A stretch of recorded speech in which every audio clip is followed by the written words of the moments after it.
Hey everybody, welcome back to our New Testament challenge. Today we're here in Revelation chapter 8, and what we see here in this chapter of Revelation, we're only going to cover half of it today because we're only walking through one chapter at a time, but we see, as we've looked at the past couple days, these past couple chapters, the seals, we see the seventh seal undone. If you look, it says, when the Lamb opened the seventh seal, there was silence in heaven for about half an hour. When I saw the seven angels who stand before God, and seven trumpets were given to them, and another angel came and stood at the altar with a golden censer, and he was given much incense to offer with the prayers of all the saints on the golden altar before the throne. And the smoke of the incense with the prayers of the saints rose before God from the hand of the angel. Then the angel took the censer and filled it with fire from the altar and threw it on earth.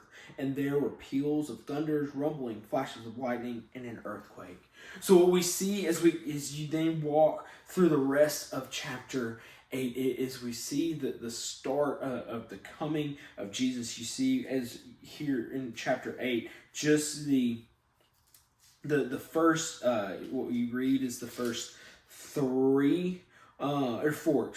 trumpets being blown, and it ends here with verse 13. Then I looked and I heard an eagle crying with a loud voice as it flew directly overhead, woe, woe, woe to those who dwell on the earth, and at the blast of the other trumpets that the three angels are about to blow.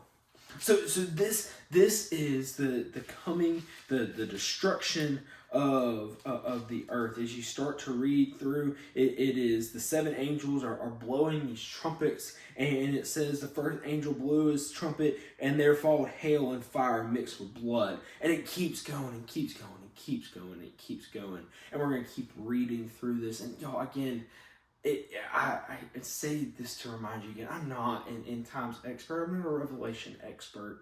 But again, as we're coming and we're looking at this, we're grasping the greater sense of what Revelation says, but we're also taking and we're looking at it, and how does this apply to our life?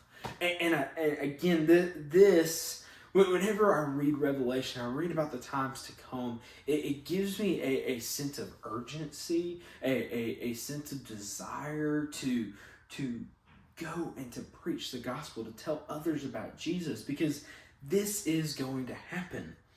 These seven trumpets are going to blow, and these things are going to rain down on earth. These things are going to happen. And if we're still alive today, then there will be people that we know that will experience this.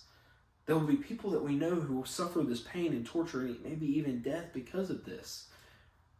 But the thing that we can grasp from this, and I think is part of the reason why we have the book of Revelation, it is a sense of urgency for believers to continue to go, therefore, and make disciples. I've harped on this, but this is the point of Jesus' coming back.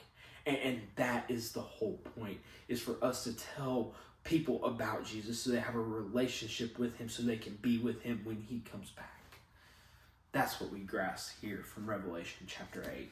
Hope you have a great rest of your day.